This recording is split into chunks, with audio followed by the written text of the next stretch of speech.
Bismillahirrahmanirrahim. Assalamualaikum warahmatullahi wabarakatuh. Alhamdulillahirabbil alamin wa bihi nasta'in ala umurid dunya waddin. Wa asyhadu an la ilaha illallah wahdahu la syarikalah wa asyhadu anna Muhammadan abduhu wa rasuluh. Allahumma shalli wa sallim wa barik ala sayyidina Muhammad abdika wa rasulika nabiyil ummi wa ala alihi wa sahbihi ajma'in. Rabbi israh li sadri wa yassir li amri waqdata min lisani yafqahu qawli. Rabbana zidna ilma wa razuqna fahma wa ja'alna minas shalihin. Ya Allah ya Rahman ya Rahim. Dengan keberkahan dan kemuliaan Nabi Muhammad sallallahu alaihi wasallam beserta keluarga dan sahabat-sahabatnya. Dengan keberkahan dan kemuliaan Syekh Abdul Qadir Al-Jailani. Ampuni ya Allah dosa kedua orang tua kami. Ampuni ya Allah dosa kami ya Rabb. Ya Allah, mudahkan kami mencari ilmu, mudahkan kami ya Allah memahami ilmu, mudahkan kami ya Allah mengamalkan ilmu.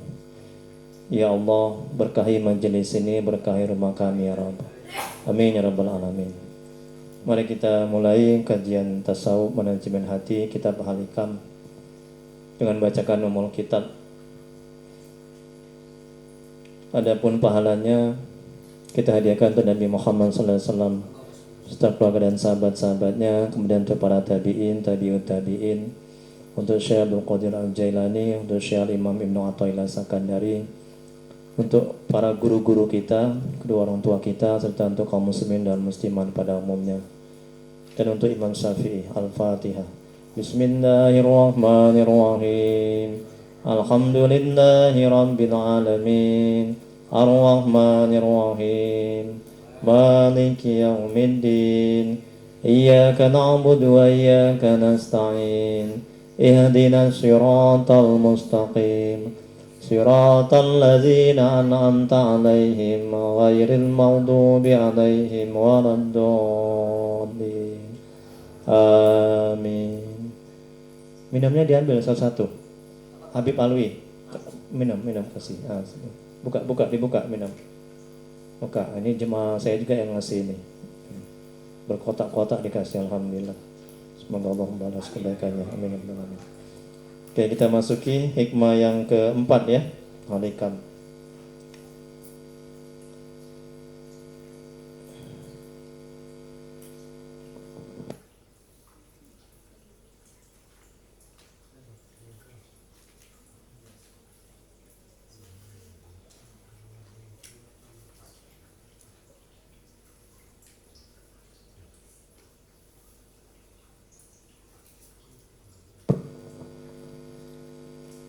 Udah ada dibuka semuanya? Ya, kalau nggak ada kongsi dulu ya sama kawannya. Habib Alwi ada? Udah.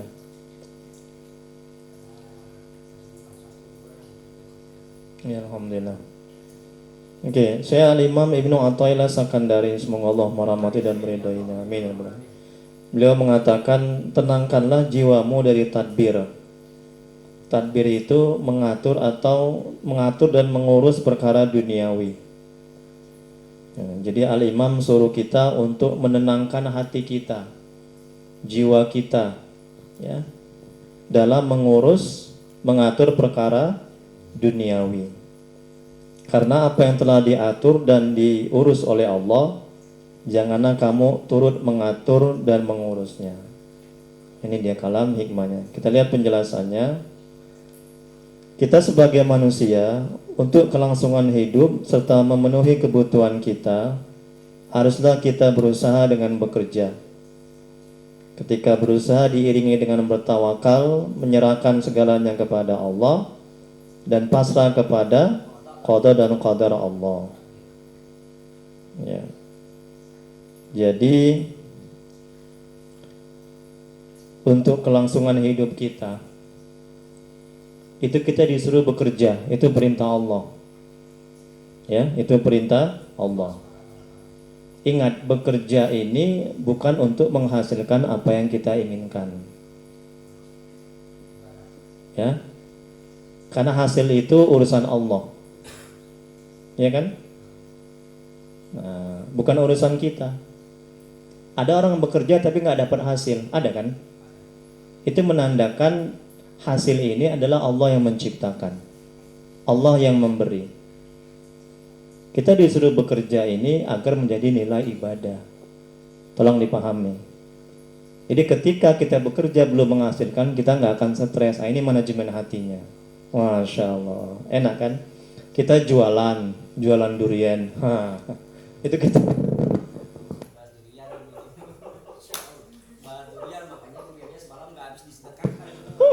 Semoga Allah membalas kebaikan Pak Tony. Insya Allah, nanti Allah akan kasih nanti ganjaran-ganjaran pahala, ya. Masya Allah. Kita bekerja, usaha jualan, dagang, ya. Nah, laku atau nggak laku bukan urusan kita, ya. Kita bekerja berdagang itu perintah Allah. Allah memerintahkan kita bekerja agar menjadi ladang amal, agar menjadi ibadah. Ini tolong dipahami. Jadi ketika belum laku atau tidak laku, kita nggak akan stres. Kata niat kita udah benar dan kita sudah mendapat pahala. Pahala apa? Pahala ibadah, bekerja, berdagang. Masya Allah. Jadi nggak ada ruginya, ya. Nah, ini manajemen hatinya agar kita tidak stres ketika jualan kita belum laku, ya. Nah, itu. Jadi ini juga kata al-imam, ya. Nah, jadi dalam bekerja itu, dalam berusaha itu, ya kita harus bertawakal kepada Allah, berserah kepada Allah, ya, ya. Dan juga harus yakin akan ketentuan Allah, qada dan qadar Allah, bahwa hasil itu merupakan ketentuan Allah, ya. Nah, laku atau tidak laku dagangan kita itu merupakan ketentuan Allah, kehendak Allah atas izin Allah. Kalau Allah belum berkehendak, kalau Allah belum menentukan, jualan kita nggak akan laku. Tapi kalau Allah sudah tentukan, Allah sudah mengizinkan, pasti laku. Jadi keyakinan seperti ini harus kita tanamkan dalam hati. Minggu lalu kita sudah belajarkan tentang qada dan qadar Allah, ya kan? Mesti ingat kalam hikmahnya, betapa tingginya himmah atau keinginan kita, ya, untuk meraih cita-cita, untuk meraih sesuatu, untuk menginginkan sesuatu. Tapi ingat, di sana ada takdir Allah, ada ketentuan Allah, dan tidak dapat menembus dinding takdir Allah kalau Allah belum berkehendak. Masya Allah. Betapapun banyak durian kita, tengok kan, pergi kita pagi sampai malam, kalau Allah belum berkehendak nggak akan laku. Tapi nggak ada ruginya, kita udah mendapat pahala. Kita sedekahkan durian itu, dagangan itu, bertambah lagi pahalanya. Wah, berlipat-lipat tuh pahalanya, kata Allah dalam Al-Quran. Masya Allah. Dan ingat, ganjaran pahala itu, balasan dari Allah itu tidak hanya berupa uang. Nih, tengok anak-anak sehat-sehat, mertua juga bisa video call, sudah bisa berkomunikasi, itu juga rezeki. Ya, ilmu mendapat lagi dari Habib Alwi, dari yang lainnya, itu juga rezeki. Rezeki itu tidak hanya uang. Sehat rezeki, ilmu rezeki, bertambah silaturahim sama mertua juga rezeki. Ya, ini tolong dipahami. Nah, jadi ketika kita pahami ini, kita nggak akan stres ketika dagangan kita belum laku, ya. Nah, ini tadi ya kata al-imam. Ia menyerahkan segalanya kepada Allah dan pasrah kepada qada dan qadar Allah dalam berusaha. Firman Allah dalam Al-Quran, Quran Surah At-Talaq ayat 3, yang artinya barang siapa yang bertawakal, berserah diri kepada Allah, pasti Allah mencukupi kebutuhannya. Tengok kan, dalam bekerja kita mesti berserah, bertawakal, serahkan semuanya kepada Allah. Yang penting ikhtiar kita sempurnakan. Kalau dia berdagang, kita baguskan dagangan kita, jangan pakai curang, ya kan? Sebelum pergi kita sholat duha dulu, sholat sunat duha. Nah, kalau malam, pergi kita malam, kita sholat sunat hajat dulu, kita minta sama Allah, kan itu kita sempurnakan. Kita sedekah dulu kita, sebelum kita berdagang, ya kan? Agar apa? Nah, agar laku dagangan kita, itu kita sempurnakan ikhtiar kita, ya. Dan ingat, ikhtiar kita itu nggak memberikan bekas. Ikhtiar kita itu tidak akan menghasilkan apa-apa. Kita disuruh ikhtiar karena itu perintah Allah. Yang memberikan hasil adalah Allah. Yang menciptakan adalah Allah. Yang memberikan rezeki dan laku dagangan kita adalah itu urusan Allah. Masya Allah. Kemudian Rasulullah SAW bersabda yang artinya, sungguhnya Allah telah menjadikan ketentraman dan ketenangan dalam ridho dan yakin. Tengok kan? Ya, kalau kita ridho atas apa yang terjadi, tenang hati kita. Kalau yakin kita dalam hati, Allah Maha Kaya, Allah Maha menjamin rezeki. Ya, tengok nyamuk itu di dinding, cecak di dinding.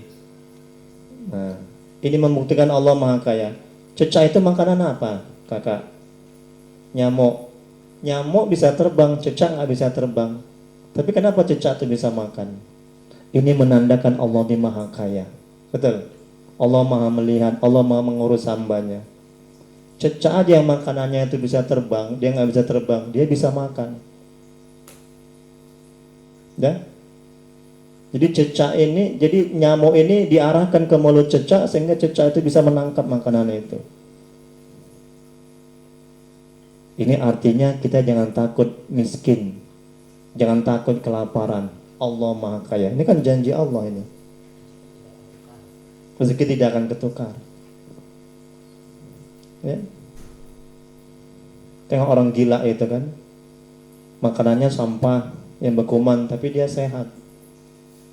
Nah kita sehat, makanannya sehat, kita sakit. Ini artinya apa? Ya, datang penyakit itu bukan dari makanan. Maksudnya kalau Allah belum mengizinkan sakit, kita nggak akan sakit, betul? Kalau Allah nggak mengizinkan mati, kita nggak akan mati karena COVID, betul? Makanya jangan takut kali sama COVID. Ya. Berikutnya, Syekh Ibrahim Al-Khawas, semoga Allah merahmati dan meridhoinya. Beliau mengatakan jangan membebani dengan apa yang telah dijamin, yaitu dunia. Tengok kan, dunia ini sudah dibagikan untuk kita, sudah selesai. Ya, rezeki kita, ukuran rezeki kita itu sudah selesai dibagi oleh Allah sama Allah. Nah, jadi kalau sudah selesai dibagi, kita tinggal menjalani, menikmatinya. Jangan takut kita nggak kedapatan dunia, jangan takut kita mati kelaparan. Pasti kita akan hidup, pasti kita akan diurus oleh Allah. Ini kata Syekh Ibrahim Al-Khawas, jangan membebani dengan apa yang telah dijamin, yaitu dunia. Sudah selesai. Sebelum kita dilahirkan, sebelum kita ada, sebelum bumi ini ada. Tengok kaji kita yang lalu kan, sudah tertulis di kitab Lauh Mahfuz, ya, jodoh kita, mati kita, rezeki kita, apa yang akan kita jalani di dunia ini, ya kan? Sudah selesai semua. Ini kita tinggal menjalani ini. Bisa nggak berubah takdir itu? Bisa. Dengan apa berubah takdir itu? Dengan doa, sedekah, berbuat kebaikan. Yang tadinya kita ditakdirkan buruk menjadi baik oleh Allah. Itu buah dari doa kita, dari sedekah kita. Tapi ingat, qadar dan qadar itu takdir Allah cukup diimani. Jangan dipikiri. Kalau kita pikiri, stres kita. Aku akan ditakdirkan apa sama Allah ya? Terus dipikiri, stres kita. Cukup kita imani, kita yakini bahwa ketentuan Allah itu ada. Paham ya? Ini kata Ibrahim Al-Khawas. Jangan membebani dengan apa yang telah dijamin, yaitu di dunia. Jangan stres kita sama dunia. Pasti kita akan hidup, pasti Allah akan mengurus hambanya yang beriman. Tengok, orang kafir aja diurus, betul? Dikasih makan, ya orang Cina itu kaya-kaya dia. Tiap hari Allah dizolimi, disakiti Allah, didurhaka ya Allah.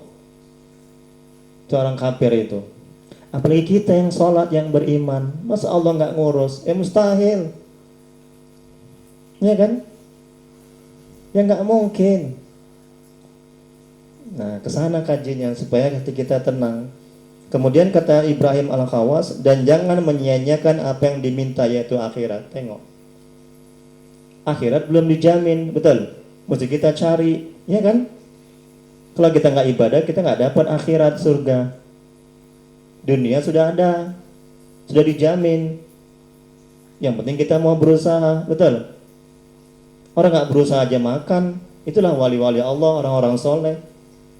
Nah, saya nggak berusaha dapat durian kemari. Tengok, ini menandakan Allah tuh maha kaya, maha tahu. Saya nggak minta tiap hari doa, ya Allah, tolong aku pengen kali durian ya Allah. Kirim kenapa ya Allah? Jujur saya nggak minta. Ya, saya nggak ingin. Tapi Allah tuh maha tahu dia. Keinginan Ustaz Tri. Mama saya makan tuh nenek itu manis sekali, enak kali. Kalau bisa tambah lagi. Oh enggak, bercanda.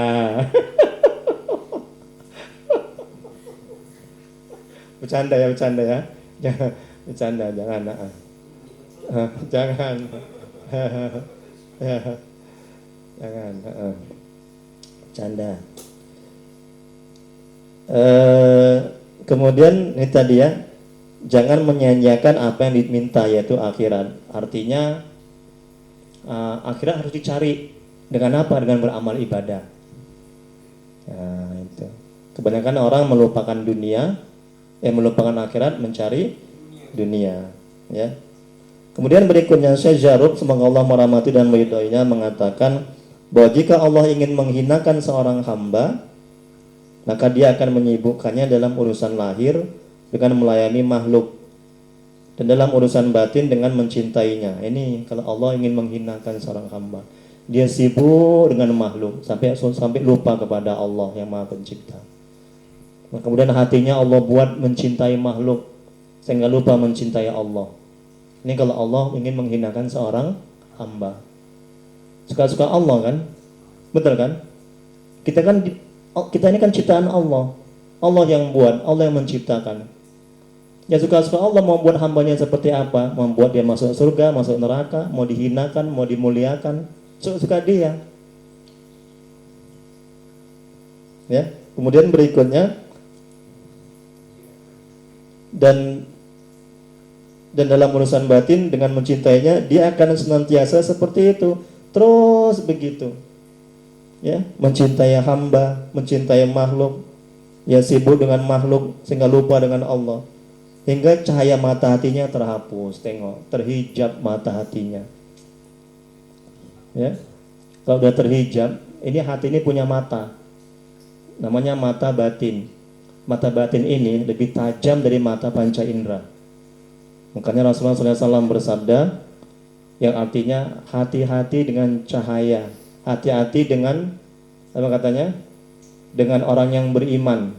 Mereka melihat dengan cahaya Allah. Artinya mata hatinya itu melihat hal-hal yang tidak bisa dilihat oleh mata panca indera. Itu lebih tajam.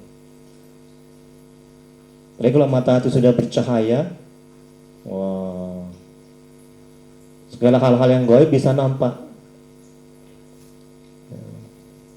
Yang akan datang bisa tahu. Ini tajamnya mata hati, ya.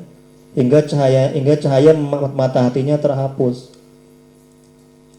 Setelah itu cahaya mata lahir menguasai mata hatinya, sehingga dia tidak bisa melihat selain segala yang indrawi.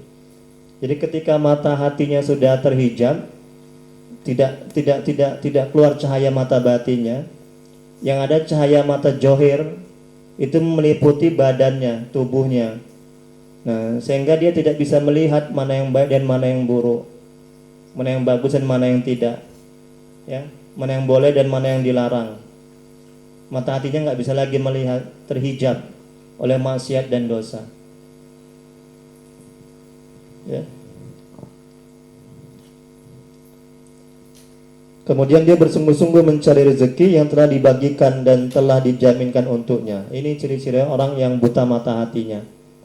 Ya, sibuk dengan mencari rezeki yang sudah dijamin dan lupa sama akhirat yang belum dijamin.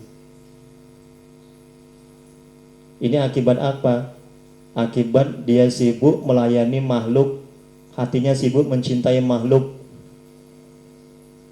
sehingga mata hatinya tidak bisa melihat. Ya, tidak bisa melihat mana yang harus dicari, mana yang harus ditinggalkan. Akhirat itu dicari. Ya, kalau kita mencari akhirat, dunia dapat, betul. Dunia ikut, betul. Kalau kita mencari dunia, belum tentu akhirat ikut. Ya, kalau kita menanam padi, rumput ikut, betul. Kalau kita menanam rumput, jangan harap padi akan ikut. Gitulah dia perumpamaannya.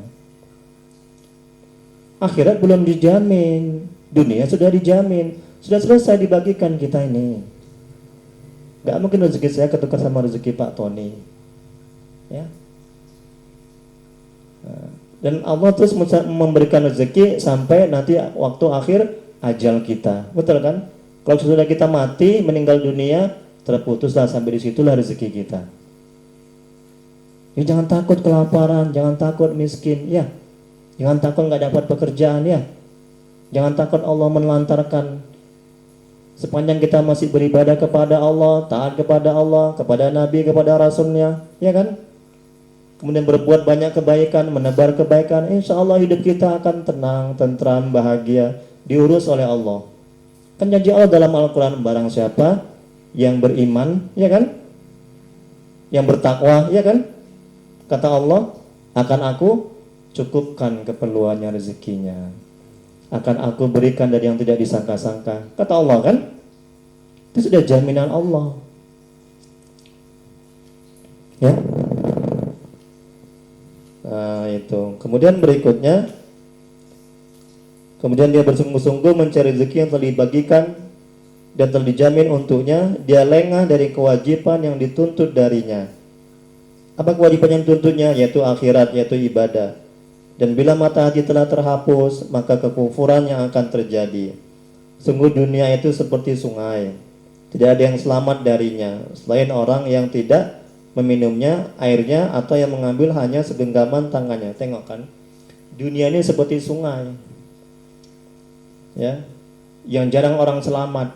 Di dunia ini jarang orang selamat kecuali mengambilnya sekedar yang untuk kembali pulang ke akhirat. Kalau kita terlampau banyak mengambil dunia, siap-siaplah kita menderita sengsara. Kita akan miskin akhirat. Yang perlu dibanyakan diambil akhirat, jangan dunia. Ini kata Syekh Jaruk, semoga Allah merahmati dan meridhoinya. Jadi hanya segenggaman tangannya, bukan yang minum untuk memuaskan dahaganya.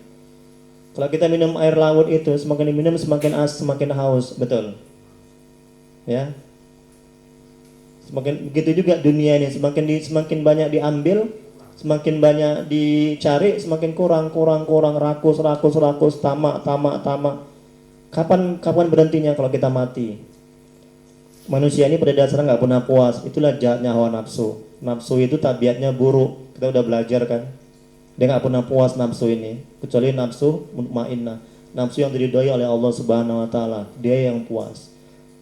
Karena kita didik nafsu kita dengan apa? Dengan banyak puasa, dengan banyak berbuat ketaatan. Kita kekang hawa nafsu kita.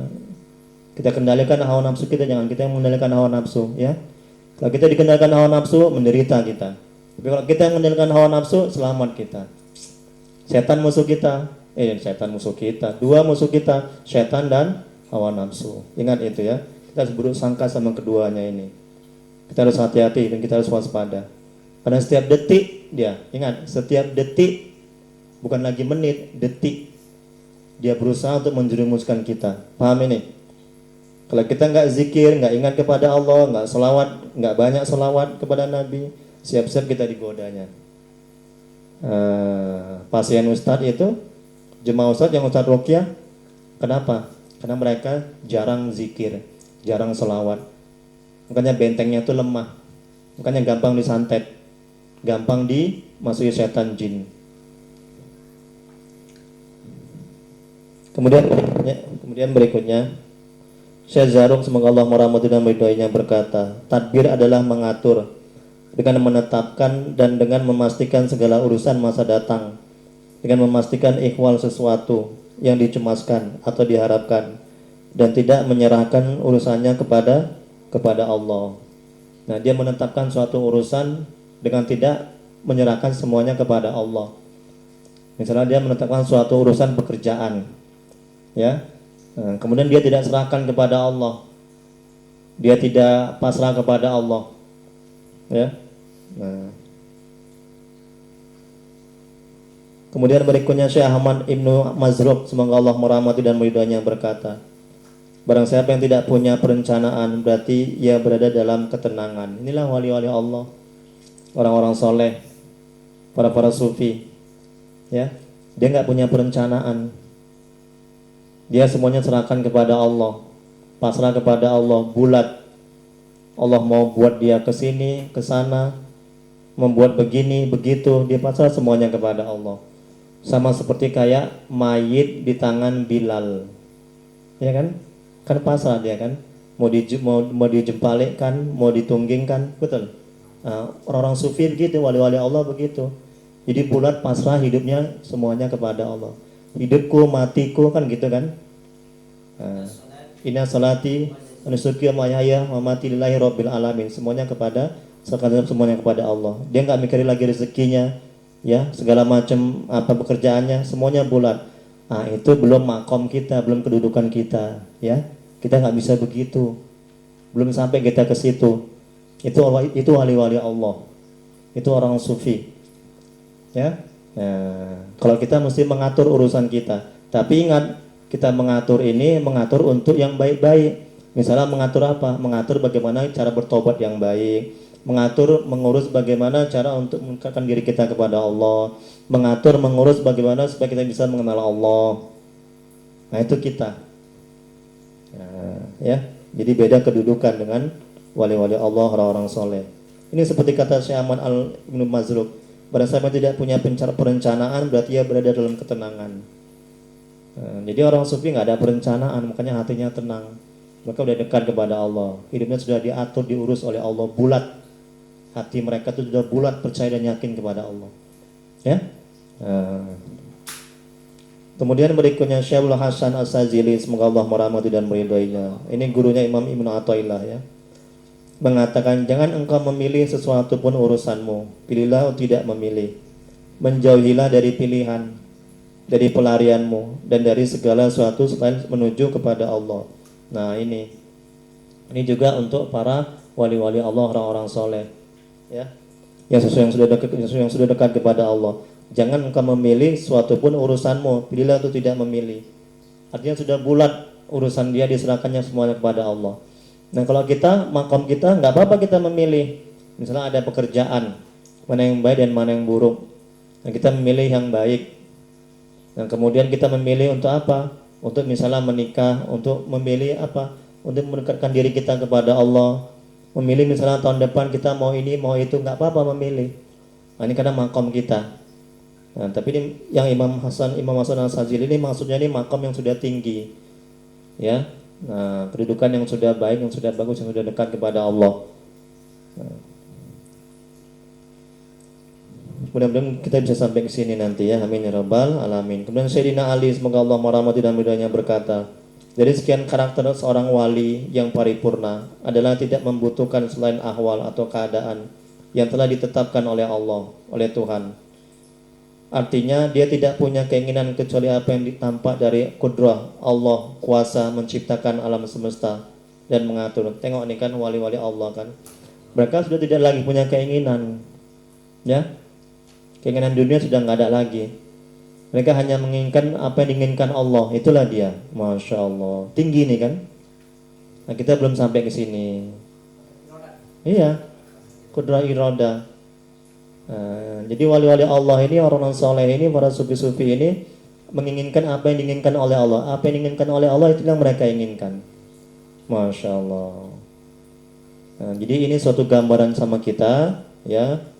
Kita berusaha untuk sampai kemari, sampai ke sini tingkatan kemari, ke sini tingkatannya, ya. Yaitu makanya pelan-pelan riyadhah, mujahadah, ya. Nah, gitu. Ya, kan kita sadar kan, kita masih jauh kan, betul kan?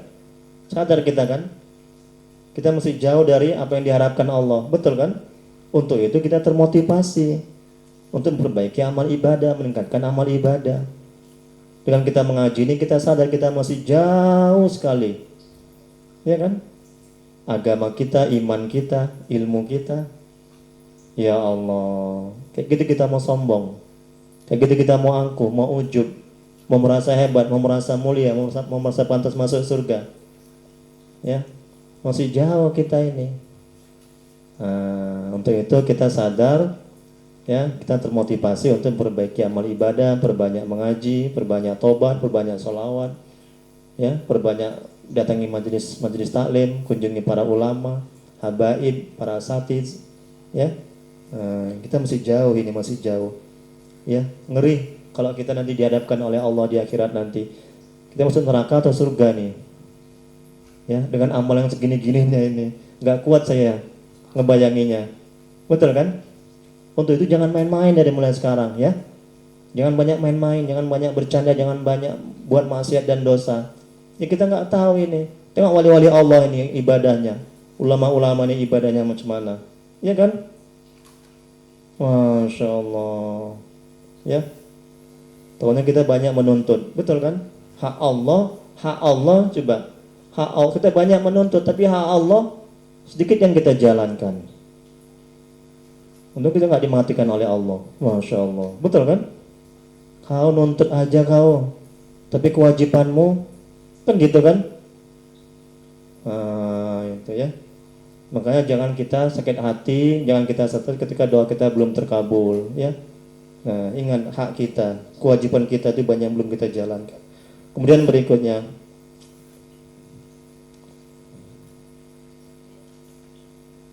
perencanaan yang disertai penyerahan urusan kepada Allah tidak tercela selama tidak berketerusan. Tengok kan, ini kata Imam Ali. Perencanaan yang disertai apa? Penyerahan kepada Allah. Kita boleh merencanakan tobat yang baik, merencanakan untuk mencari ilmu agama, merencanakan bulan depan kita akan bekerja ini, itu nggak apa-apa, silakan, ya. Nah, tapi kita serahkan semuanya kepada Allah. Jangan kita berpegang bersandar kepada nafsu kita, kepada kekuatan kita, kepada kemampuan kita. Itu nggak baik. Nah, itu.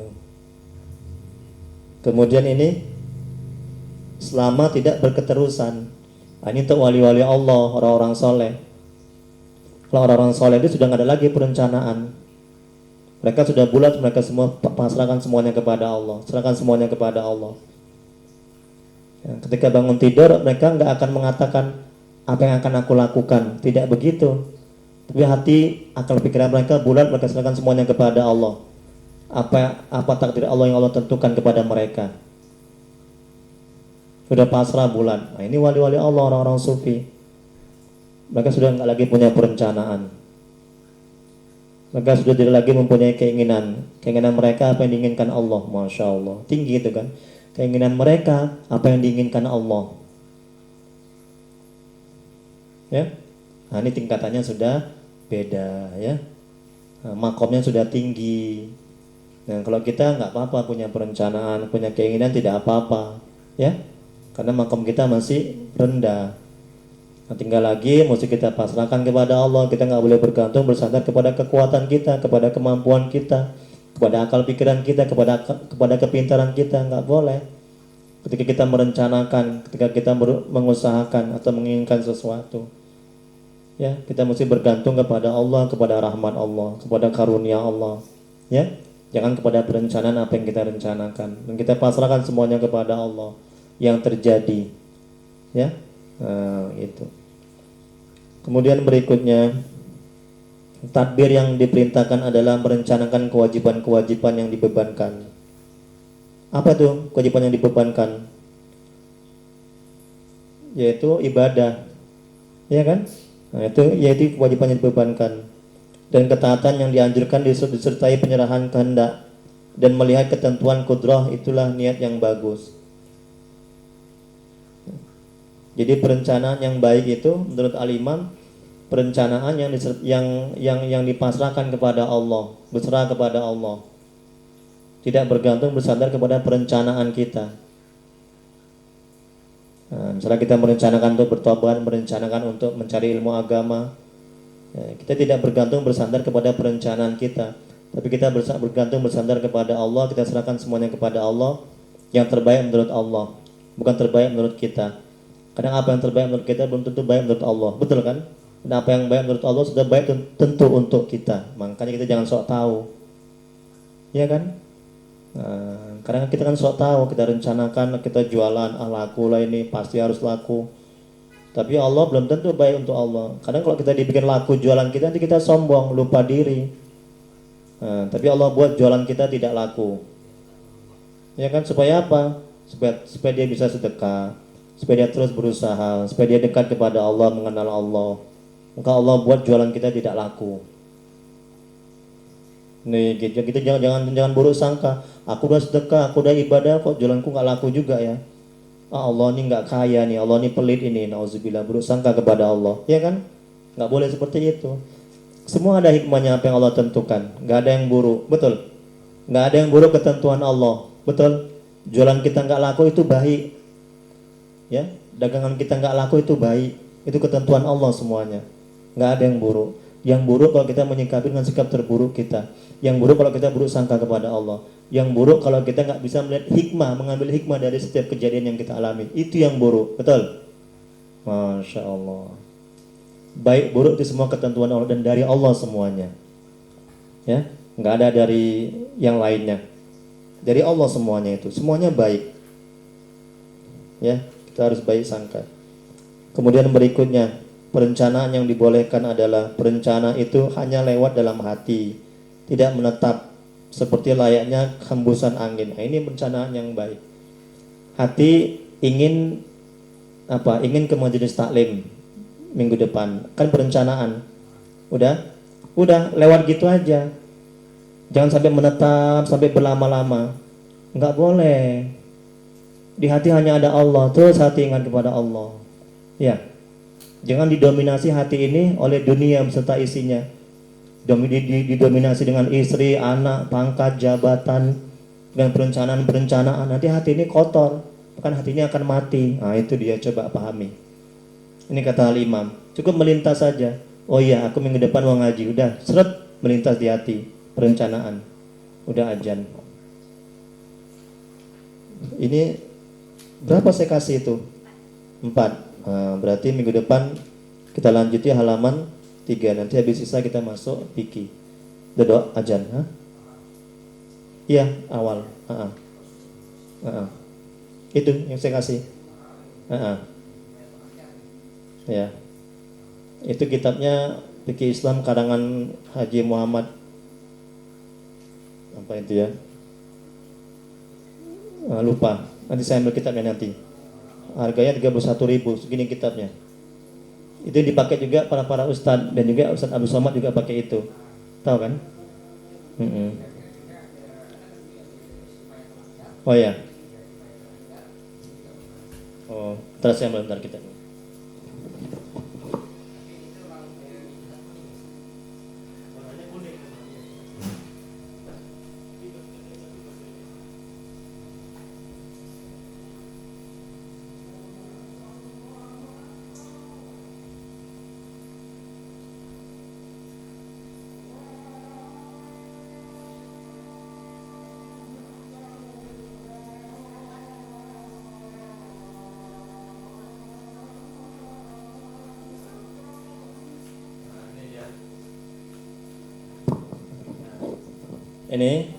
Ini banyak dipakai rujukan para ustadz, dan juga dipakai Ustadz Abdul Somad untuk mengajar muridnya.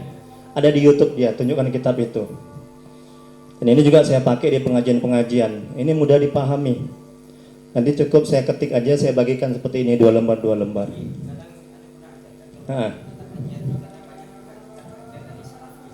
Oh iya, betul. Iya. Ya. Ini harganya 31.000, Haji Sulaiman Rasyid. Ini kitab lama ini. Ya, lama. Guru-guru kami juga banyak pakai ini. Yang di Jawa Timur, yang di pesantren juga. Ya, kayak gitu juga ada. Oh, ada. Oh, gitu.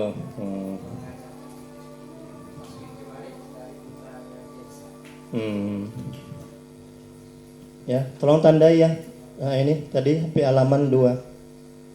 Ya kan? Halaman 2 pun kayaknya ya halaman 2 lah ya. Di halaman 3 nanti. Ya, minggu depan ya. Kita doa dulu. Habis sisa kita lanjut fikih. Karena kayaknya nggak abdol kalau nggak dibarengi dengan fikih gitu. Ya, kurang abdol, kurang baik gitu. Kita nggak boleh hanya belajar tasawuf aja, fikih juga kita pelajari. Fikih ilmu johir, tasawuf ilmu batin ya. Nah, cuman amal ibadah kita diterima kalau fikih kita nggak tahu. Istighfar kita ya. Doa dulu, astagfirullahaladzim, astagfirullahaladzim, astagfirullahaladzim. Allahumma salli ala sayyidina Muhammad. Allahumma salli ala sayyidina Muhammad. Allahumma salli ala. Bismillahirrahmanirrahim. Alhamdulillahirabbil alamin. Hamdan yufi ni'amahu wa yukafi mazida. Ya Rabbana lakal hamdu kama yanbaghi li jalali wajhika wa 'azimi sultani. Allahumma salli ala sayyidina Muhammad wa ala ali sayyidina Muhammad. Ya Allah ya Rahman ya Rahim, dengan keberkahan dan kemuliaan Nabi Muhammad sallallahu alaihi wasallam, keluarga dan sahabat-sahabatnya, dan keberkahan kemuliaan Syekh Abdul Qadir Al-Jailani. Ampuni ya Allah dosa kedua orang tua kami. Ampuni dosa orang tua kami yang telah mendahului kami, jauhkan mereka dari siksa kuburmu. Jadikan kuburan mereka taman-taman surgamu, tempatkan mereka di surgamu sebaik-baik surga ya Allah. Ya Allah, ampuni dosa-dosa kami, ampuni sebesar apapun masa lalu kami. Terima amal ibadah kami, terima taubat kami, kasihlah kami ya Allah. Ya Allah, murahkan rezeki kami dan berkahi, mudahkan urusan kami dan berkahi, panjangkan umur kami dan berkahi ya Allah. Ya Allah, jadikan rumah tangga kami rumah tangga yang sakinah, mawaddah, warahmah. Jadikan anak-anak kami yang soleh dan soleha ya Allah. Jauhkan kami dari musibah dan bala bencana. Jauhkan kami dari perbuatan syaitan, jin, dan orang-orang yang jahat kepada kami ya Rabb. Ya Allah, tuntun hati kami agar bisa istiqomah di jalan-Mu. Mudahkan kami untuk bisa taat kepadamu. Kuatkan iman kami untuk tidak buat maksiat kepadamu ya Rabb. Rabbana atina fid dunya hasanah fil akhirati hasanah wa qina azabannar. Wa sallallahu ala sayyidina Muhammad wa ala alihi wasallam. Subhana rabbika rabbil izzati amma yasifun. Wa salamun alal mursalin walhamdulillahi rabbil alamin. Allahumma shalli ala sayyidina Muhammad. Taqabbalallahu minkum. Assalamualaikum warahmatullahi wabarakatuh.